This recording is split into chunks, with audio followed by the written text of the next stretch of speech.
A call and put exist on the same stock, each of which is exercisable at ₹60। तो एक stock का जो है वो कॉल और पुट दोनों ऑप्शन मिल रहा है, या एक स्टॉक का कॉल मिल रहा है और पुट भी मिल रहा है, और दोनों किस रेट पे एक्सरसाइज किए जा सकते हैं, ₹60 के रेट पे एक्सरसाइज किए जा सकते हैं। यानी एक फ्यूचर डेट पे ना आप क्या कर सकते हो, आप ₹60 में आप बेच सकते हो, और ₹60 पर ही उसी डेट पर आप क्या कर सकते हो, खरीद भी सकते हो। तो ये दो तरीके के रेट आपको मिल रहे हैं। आगे है कि they now trade for market price of stock, और स्टॉक इंडेक्स ₹55 का है, मार्केट प्राइस ऑफ कॉल ₹9 लिखा हुआ है, फिर मार्केट प्राइस ऑफ पुट ₹1 लिखा हुआ है। तो इसका ये कहना ये चाहता है कि जो स्टॉक है जिसकी एक्सरसाइजेबल प्राइस किसी फ्यूचर डेट पे 60 की है, वो स्टॉक अभी करंटली मार्केट में जो ट्रेड किया जा रहा है वो ₹55 में ट्रेड किया जा रहा है। और जो आप जो कॉल या पुट वाला जो आप राइट खरीदना चाह रहे हो ना, वो आपको, अगर आप कॉल वाला राइट अगर आप खरीदते हो तो उसके लिए आपको कितना पे करना पड़ेगा, मार्केट प्राइस आपको ₹9 पे करना पड़ेगा। यानी ये क्या हो गई, ये हमारे लिए क्या हो गई, कॉल प्रीमियम हो गई। यहाँ पे कॉल प्रीमियम दे रखा है। और market price of put money मतलब अगर आप पुट ऑप्शन अगर आप खरीदना चाहते हो, राइट आप चाहते हो कि आप क्या करो, आप बेच सको एक फिक्स डेट पर, फ्यूचर के एक फिक्स डेट पर ₹60 में ये स्टॉक अगर आप बेच सको, इसके लिए अगर आपको राइट खरीदना है तो इस राइट के लिए आपको कितने की मार्केट प्राइस पे करनी पड़ेगी, ₹1 की। यानी ये क्या हो गया, ये हो गया पुट प्रीमियम हमारे लिए। कितने रुपए का पुट प्रीमियम हो गया, पुट प्रीमियम ₹1 का हो गया। आगे कहता है कैलकुलेट द एक्सपायरेशन डेट, हमें जो मैच्योरिटी डेट है उस डेट की हमें क्या कैलकुलेट करनी है, हमें कैश फ्लो कैलकुलेट करनी है, हमें इन्वेस्टमेंट वैल्यू कैलकुलेट करनी है, हमें नेट प्रॉफिट भी कैलकुलेट करना है। तो देखो अभी तक जो हम सवाल करते हुए आ रहे थे वो हम ऑप्शन बायर के पर्सपेक्टिव से करते हुए आ रहे थे, और अब हमें कैश फ्लो भी निकालनी है, इन्वेस्टमेंट वैल्यू भी निकालनी है, और नेट प्रॉफिट भी निकालनी है। लेकिन किसके पर्सपेक्टिव से निकालनी है, हमें हमें कॉल ऑप्शन बायर के पर्सपेक्टिव से निकालनी है, कॉल ऑप्शन सेलर, ये जो लिखा है ना, जहाँ जहाँ पे राइट लिखा हो ना, इसका मतलब ये सेलर है, और बाय मतलब कि बायर। यानी कॉल ऑप्शन इसने क्या किया, बाय किया है। तो जो कॉल ऑप्शन जो बाय करते हैं ना, उसका पर्सपेक्टिव से आपने तीनों चीज़ें निकालनी है। फिर कह रहा है जो किसने कॉल ऑप्शन बेचा है ना, जो सेलर है, उसके पर्सपेक्टिव से ये तीनों चीज़ें निकालनी है। फिर जो पुट ऑप्शन बायर है उसके पर्सपेक्टिव से निकालनी है तीनों चीज़ें, और जो पुट ऑप्शन जो यहाँ पे जो सेलर है उसके पर्सपेक्टिव से भी आपको ये तीन चीज़ निकालनी है। अभी तक जो हम सवाल करते थे वो ऑप्शन बायर के अकॉर्डिंग करते थे, और जब हम ऑप्शन बायर के अकॉर्डिंग जब भी सवाल करते थे तो हम हमारी जो स्टेटमेंट बनती थी वो कुछ इस तरीके की बनती थी। ऑप्शन बायर यानी कोई भी ऑप्शन हो सकता है, कॉल या पुट, उसने क्या किया हो, लिया हो, उसने क्या किया हो, लिया, उसने किसी को दिया नहीं, उसने लिया हो, और तब हम ये वाली स्टेटमेंट लिखते थे। इसमें क्या होता है, सबसे पहले शेयर प्राइस और एक्सरसाइज डेट, ये जो भी आप जिस दिन जो भी आपकी फ्यूचर डेट है उस दिन पे जो भी आप खरीदने जाओगे या बेचने जाओगे उस दिन मार्केट में वो जो शेयर है उसकी क्या प्राइस चल रही है। फिर आता था एक्सरसाइज प्राइस, यानी उसको कितने कितने में खरीदने या बेचने का अधिकार मिला हुआ है, उसको कहते थे हम एक्सरसाइज प्राइस। तो इन दोनों में से अगर इन दोनों का जो डिफरेंस होता था वो हमारा टोटल गेन निकल के आ जाता था। फिर टोटल गेन, और फिर उसमें से जब हम प्रीमियम पेड जब हम लेस करते थे तो आता था हमारा नेट गेन या लॉस। तो इधर जो कैश फ्लो लिखा हुआ है ना कि आपको एक्सपायरेशन डेट पे आपको कैश फ्लो निकालनी है, तो इस कैश फ्लो का मतलब यहाँ पे हुआ एक्सरसाइज प्राइस, यानी कितनी आउटफ्लो होगी आपकी या फिर कितनी इनफ्लो होगी। और इन्वेस्टमेंट वैल्यू मतलब कि टोटल गेन, आपका टोटल गेन कितना होगा, और नेट प्रॉफिट मतलब वही नेट गेन या लॉस। तो जो ऑप्शन बायर के लिए जो चीज़ इनफ्लो होती है ऑप्शन सेलर के लिए, जाहिर सी बात है वो चीज़ क्या हो जाएगी, ऑप्शन सेलर के लिए वो चीज़ आउटफ्लो हो जाएगी। अब देखो सपोज करो कि हम कॉल ऑप्शन की बात करते हैं, तो एक बंदा है कॉल ऑप्शन बायर जिसने क्या किया है, कॉल ऑप्शन उसने बाय किया है, मतलब उसके पास ऑप्शन है कि वो फ्यूचर में किसी एक फ्यूचर डेट पे ₹10 का शेयर बेच सकता है। अब ये ₹10 का शेयर इसने कॉल ऑप्शन परचेज कर लिया, एक फ्यूचर डेट पे ₹10 का ऑप्शन जो है ये ₹10 का शेयर ये बेच सकता है। अब ये फ्यूचर डेट पे जब ₹10 का शेयर जब ये बेचने के लिए जाएगा तो जो किसको बेचेगा, ये ऑप्शन सेलर को ही तो बेचेगा ना। तो ऑप्शन सेलर क्या करेगा, ₹10 इसको क्या करेगा, शेयर ले लेगा और ₹10 इसको दे देगा। यानी क्या हो गया, जो ऑप्शन जो बायर हो गया उसके लिए ₹10 का इनफ्लो हो गया है ना एक्सरसाइज डेट पे, और जो ऑप्शन सेलर हो गया उसके लिए ₹10 का आउटफ्लो हो गया। यानी जो चीज़ यहाँ पे ऑप्शन बायर के लिए इनफ्लो होती है वही चीज़ ऑप्शन सेलर के लिए क्या हो जाएगी, आपकी इनफ्लो आउटफ्लो हो जाएगी। जो इसके लिए आउटफ्लो होगी वो इसके लिए क्या हो जाएगी, ऑप्शन सेलर के लिए आउटफ्लो हो जाएगी, सिंपल। यानी जो इसके लिए इनफ्लो वो इसके लिए आउटफ्लो, जो इसके लिए आउटफ्लो वो इसके लिए इनफ्लो हो जाएगी। अब यहाँ पे हमें 4 जनों के पर्सपेक्टिव से निकालने के लिए बोल रहा है, तो सबसे पहले हम ना एक एक जना लेकर के चलेंगे कि चारों एक साथ करेंगे ना तो बड़ी कन्फ्यूज़न हो जाएगा और बहुत खिचड़ी पक जाएगी। तो हम एक एक बंदा को लेकर के चलेंगे। तो सबसे पहले हम किसके पर्सपेक्टिव से ये स्टेटमेंट सॉल्व करते हैं? सबसे पहले हम ये स्टेटमेंट सॉल्व करते हैं कॉल ऑप्शन बायर के पर्सपेक्टिव से। तो यानी जिसने कॉल ऑप्शन बाय किया है, कितने कॉल ऑप्शन, मतलब कॉल मतलब कि उसने खरीदने का ऑप्शन बाय किया है, यानी वो एक फ्यूचर डेट पर खरीद सकता है। कितने में खरीद सकता है? देखो एक्सरसाइज प्राइस क्या 60, यानी उसने ये राइट परचेज कर लिया है कि वो फ्यूचर डेट पर 60 रुपये में एक शेयर क्या कर सकता है? खरीद सकता है। और उसके लिए उसको कितना का प्रीमियम देना पड़ा होगा? कॉल प्रीमियम 9 रुपये का, यानी 9 रुपये का उसने अभी प्रीमियम दिया है। उसने 9 रुपये का प्रीमियम अभी दिया है और ये प्रीमियम दे करके ही वो एक फ्यूचर डेट पर जो शेयर है उसको 60 रुपये में क्या कर सकता है? बाय कर सकता है, परचेज कर सकता है। तो उसके हिसाब से देखते हैं। तो एक्सपायरेशन डेट पे काफ़ी सारी हमें क्या दे रखी है? काफ़ी सारी हमें कैश फ्लोज दे रखी हैं। अब ये जो आईसीआई ने जो सवाल किया था ना, उसमें उससे अगर मैं आपको समझाता तो उसमें मेरे को बहुत दिक्कत हो जाती है और आपको भी समझने में ज़्यादा अच्छे से आता नहीं। तो मैंने क्या किया, जो आईसीआई का जो आंसर है उसको मैंने थोड़ा सा हल्का सा मॉडिफाई कर दिया, थोड़े से कलर कर दिए हैं ताकि आपको समझने में आसानी हो, डिफ्रेंशिएट कर पाएँ आप।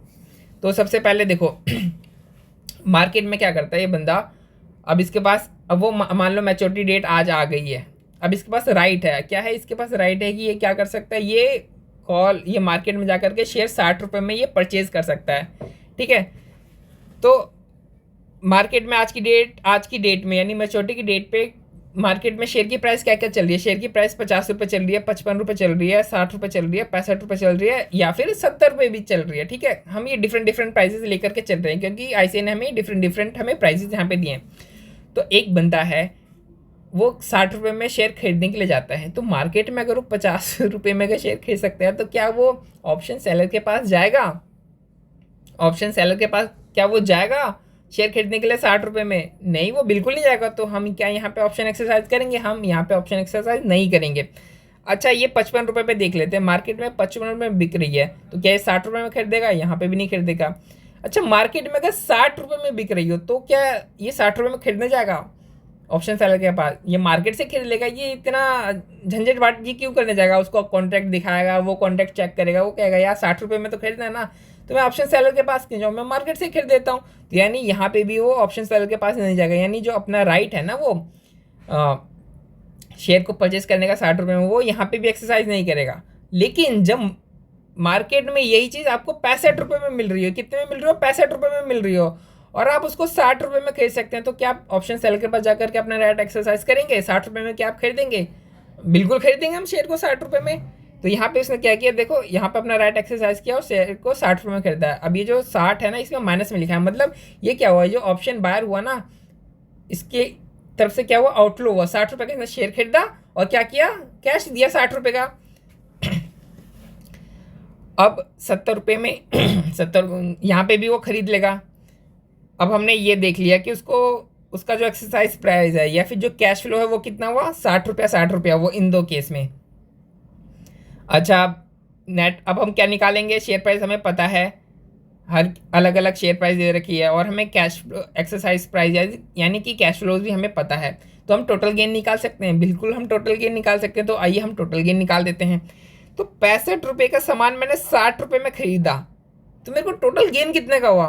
5 रुपये का गेन हुआ ना। तो देखो यहाँ पे 5 रुपये का गेन लिखा हुआ है, ये कॉल ऑप्शन है। ये जितनी जो ग्रीन से है ना, ग्रीन बॉक्स, ये कॉल ऑप्शन के लिए है, और ये आपको जो स्किन कलर में जो दिख रहा होगा बॉक्स, ये पुट ऑप्शन के लिए है। तो अभी हम क्या कर रहे हैं? कॉल ऑप्शन बायर कर, यानी हमने क्या किया? कॉल ऑप्शन बायर, यानी कॉल ऑप्शन बायर के पर्सपेक्टिव से हम कर रहे हैं। तो ये जो पहला कॉलम है ना कॉल ऑप्शन बायर का, ये पहला कॉलम कौन सा है? कॉल ऑप्शन बायर का।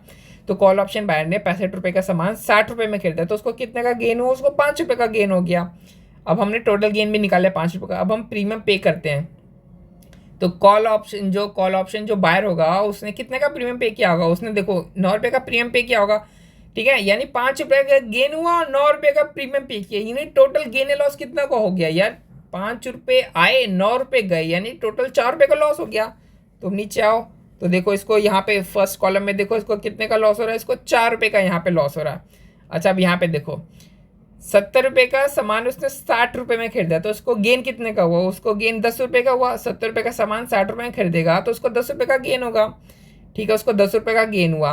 अच्छा, उसको 10 रुपये का गेन हुआ, लेकिन उसने 9 रुपये कॉल प्रीमियम पे किया, तो 10 का गेन हुआ यानी 10 रुपये आए, 9 रुपये का प्रीमियम पे किया, यानी उसके पास प्रॉफिट कितने का हुआ, उसको प्रॉफिट 1 रुपये का हुआ। यहाँ पे मैंने प्रीमियम लिखा हुआ है, ये कॉल ऑप्शन है ना उसका प्रीमियम है, और ये लिख देता हूँ इधर, कॉल ऑप्शन का प्रीमियम है और ये वाला पुट ऑप्शन का प्रीमियम है। तो कॉल ऑप्शन का प्रीमियम कितना है, 9 रुपया, पुट ऑप्शन का प्रीमियम कितना है, 1 रुपया। अभी हम कॉल ऑप्शन बाय की बात कर रहे हैं, तो प्रीमियम हमारा कितना हुआ, 9 रुपया। अब आप देखो, अब हमने कॉल ऑप्शन बायर के पर्सपेक्टिव से देखा तो उसको कितने का गेन हुआ, यहाँ पे 1 रुपये का यहाँ पे गेन हुआ, और यहाँ पे 4 रुपये का उसको लॉस हुआ। लेकिन ये 50, 55, 60 इस पे क्या इसने जो एक्सरसाइज किया है अपना ऑप्शन, नहीं, इसने अपना ऑप्शन इन प्राइसेस पे एक्सरसाइज नहीं किया है। तो क्या इसको कोई गेन या लॉस होगा, क्या उसको कोई टोटल गेन या लॉस होगा, नहीं, इसको टोटल गेन या लॉस होगा ही नहीं, क्योंकि उसने क्या किया, यहाँ पे कोई एक्सरसाइज ही नहीं किया है। लेकिन उसने प्रीमियम तो पे किया है ना, यानी उसको नेट गेन या लॉस तो होना ही है। तो यानी इन प्राइजेस पे देखो, उसने प्रीमियम तो पे किया, यानी नेट जो गेन उसको होगा इन प्राइजेस पे वो कितने का होगा, वो होगा 9 रुपये का, नेट लॉस हो जाएगा। अब यही चीज़ हम किसके पर्सपेक्टिव से देखते हैं, अब यही चीज़ हम देखेंगे ऑप्शन सेलर के पर्सपेक्टिव से। तो मैंने आपको पहले बताया था, जो चीज़ यानी जो आउटफ्लो ऑप्शन बायर के लिए होता है, वो ही आउटफ्लो ऑप्शन सेलर के लिए क्या हो जाता है, इनफ्लो। तो देखो, अब इसी के नीचे ठीक हमने ऑप्शन सेलर का एक कॉलम बना रखा है, यानी कॉल ऑप्शन सेलर का। तो दूसरा कॉलम हमने बना रखा है। अब देखो यहाँ पे क्या किया इसने, 60 रुपये क्या किया इसने दिया था, ऑप्शन बायर ने क्या किया था, 60 रुपये दिया था। जब वो एक्सरसाइज करेगा तो 60 रुपये देगा ना, 60 रुपये देगा, तो ये क्या हो जाएगी, ये इनफ्लो हो जाएगी ऑप्शन सेलर के लिए। तो ऑप्शन, जब ऑप्शन बायर ने यहाँ पे एक्सरसाइज नहीं किया ऑप्शन, तो ऑप्शन जो सेलर था उसको कोई भी इनफ्लो नहीं हुई। जब ऑप्शन बायर ने यहाँ पे एक्सरसाइज किया तो यहाँ पे ऑप्शन सेलर को भी इनफ्लो हो गई।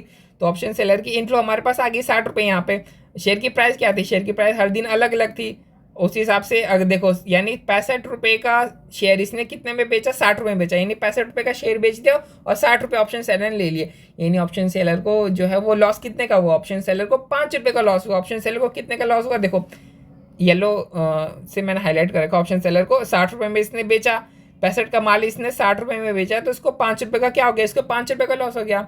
लेकिन इसको 9 रुपये का प्रीमियम भी तो मिला ना। अब इसको 9 रुपये का यहाँ पे प्रीमियम मिला, तो यानी इसको टोटल इसका जो गेन हो गया कितने, 4 रुपये का हो गया। 5, देखो इसको 5 रुपये का लॉस हुआ, लेकिन 5 रुपये गए और 9 रुपये आए, यानी टोटल इसको कितने का फायदा हुआ, टोटल इसको 4 रुपये का फायदा हुआ। उसी तरीके से आप यहाँ पे देखोगे तो 70 रुपये का क्या था, 70 रुपये का शेयर इसने 60 रुपये में बेच दिया, 70 रुपये का शेयर इसने 60 रुपये में बेच दिया, इसको 10 रुपये का घाटा हो गया। लेकिन 9 रुपये का प्रीमियम इसने ले लिया, तो इसका घाटा कम हो गया, कितना हो गया, 1 रुपया इसका घाटा हो गया। तो मैंने आपको क्या बता दिया, मैंने आपको फर्स्ट सेकंड यानी कॉल ऑप्शन बायर और कॉल ऑप्शन सेलर का मैंने आपको बता दिया। इसी तरीके से आप जो पुट ऑप्शन बायर और पुट ऑप्शन सेलर है इसी तरीके से आप उसका कर सकते हो, पुट ऑप्शन बायर और पुट ऑप्शन सेलर का भी आप कर सकते हो। मैंने आपको ये भी बता दिया कि कैश फ्लो मतलब क्या होता है, इन्वेस्टमेंट वैल्यू मतलब क्या होता है, नेट प्रॉफिट मतलब क्या होता है, ऐसे कहना क्या चाहता है। तो ये स्टेटमेंट हम ऑलरेडी बनाते थे ऑप्शन बायर का ऑप्शन, तो इसी को इसने एक्सरसाइज प्राइस को कैश फ्लो करके बोला है, और टोटल गेन को इन्वेस्टमेंट वैल्यू करके इसने बोला है, और नेट प्रॉफिट को वही नेट गेन या लॉस जो होता है उसी को हम नेट प्रॉफिट कहते हैं। तो जो चीज़, हाँ एक बात और याद रखना, जब आप अपने से ये सॉल्व करोगे कि जो ऑप्शन बायर के लिए क्या होता है इनफ्लो, वो ऑप्शन सेलर के लिए आउटफ्लो, जो ऑप्शन बायर के लिए आउटफ्लो वो ऑप्शन सेलर के लिए इनफ्लो। ठीक है, इस चीज़ का आप ध्यान रखना। बाकी क्वेश्चन इतना ही है, बहुत ही सिंपल सा क्वेश्चन है, आपको कोई प्रॉब्लम आनी नहीं चाहिए इसमें।